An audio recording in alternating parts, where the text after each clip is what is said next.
Hey Hofstra fans, and welcome to another edition of the WB Mason Coaches Report on GoHofstra.com. I'm Mark Weiner with John Russo, the newly bearded head coach of the Hofstra Pride baseball program. Coach, how are you? I appreciate it. You know, we've scored 63 runs in the last 4 games, so you got to go with what works, and this is about what I control these days. Of course, let's talk about that Coppin State series first. You outscored them 49-4. I mean, what an offensive output for your team. You know, it was what we needed.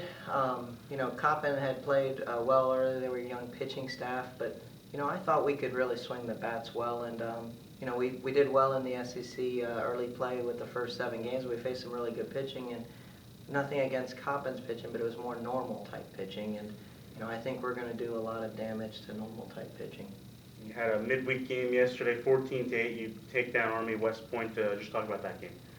The thing we did yesterday, we faced like 8 different pitchers, and, typical midweek, that's what you do. You move guys in and out, and, we had a great approach, kept what we worked on the weekend really well, and, the biggest stat to me over the last 4 games was on Sunday we had 13 walks, and yesterday we had 13 walks. So even though we had big offensive output, we never really gave up the zone. We really battled, in the strike zone.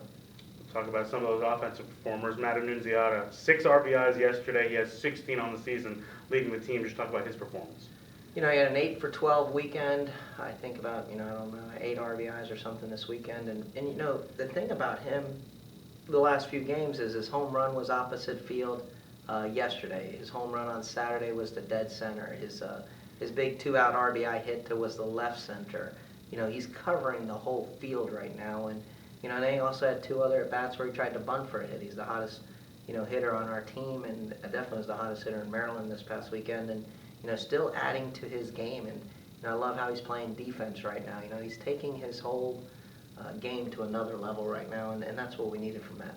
2 other guys who have been big performers on offense, Nick Pateri and Brad Bukowski, also hitting home runs over the weekend and just performing well. Just how about their performances? It's 2 different type of guys. Brad's the old wily veteran that hit 300 for his first 2 years in college, and now he's kind of taken it to another level, hitting 360. He has really, professional at bats. And yesterday we had a guy on third and needed him in at the time. They were started to score some runs, come back. We needed to get a run, add back on. He gets a sac fly to left field. Did the same thing on Sunday. Had a big, opposite field hit this weekend. Brad is, and then, yesterday in the 9th had a big hit to extend the inning to go. But Brad's a professional hitter right now. Love the way his approach is at the plate. Also had a bunt yesterday's hit, out of 3-hole. Really, all-around game. And then Batari, Batari is different. Batari is just big on power and, brute strength, and he can do a lot of things. And right now he has the, dubious task of batting behind Annunziata, who's really hot. And, I was mad at Nick early in the game yesterday. Got out in the first inning. They walked him, Matt, to pitch to him, and I thought he was over-aggressive and took it too much prideful. And then later in the game he had a big single up the middle and had a nice hit the other way. And then in the 9th inning got a big 3-run homer to put it away. And, I don't think if we get going hot, there's not too many holes in our lineup. Let's talk about the pitching a little bit. At the end of the Coppin State series, a 22-inning scoreless streak, which is something that was unheard of in the series before that. So what do you think the pitching did better this week?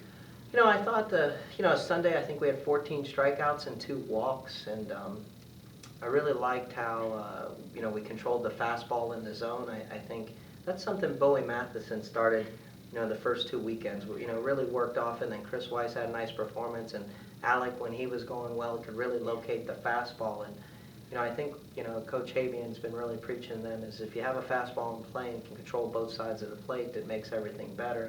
And, I think all of them are learning that. And, I think Andrew Monday, John Rooney, really liked what I saw from Adam Heidenfelder yesterday. And, Teddy Sillis got back on the mound in the last 4 games. He's thrown twice, and I like how the pitching staff's rounding out right now. This weekend you'll have 3 games at Longwood University or down in Virginia, neutral site games. Just talk about those 3 games, and what do you want to see from your team? Well, I talked to the team yesterday about last night. We're going to go on 3 more roads, so it's 14 games to start the season on the road. It's really tough, and you get a little bit tired, and so we've been trying to take off, Mondays and Tuesdays to get them rest and caught up. And winning on the road is tough, and Longwood's been really good in the early season. They're above 500. They swept Fairleigh Dickinson this past weekend at home. They got the best closer in their league is on their team. He has 4 straight saves this past week. So they're going to be a really tough opponent. You know, the thing when we scheduled Longwood that we were looking forward to is a CAA-type weekend, and, you know, I think that's exactly what we'll get. Head coach of Hofstra Pride Baseball, John Russo, thanks for the time. Good luck this weekend. Thanks, Mark. I appreciate it. I'm Mark Weiner. This has been the WB Mason Coaches Report on GoHofstra.com.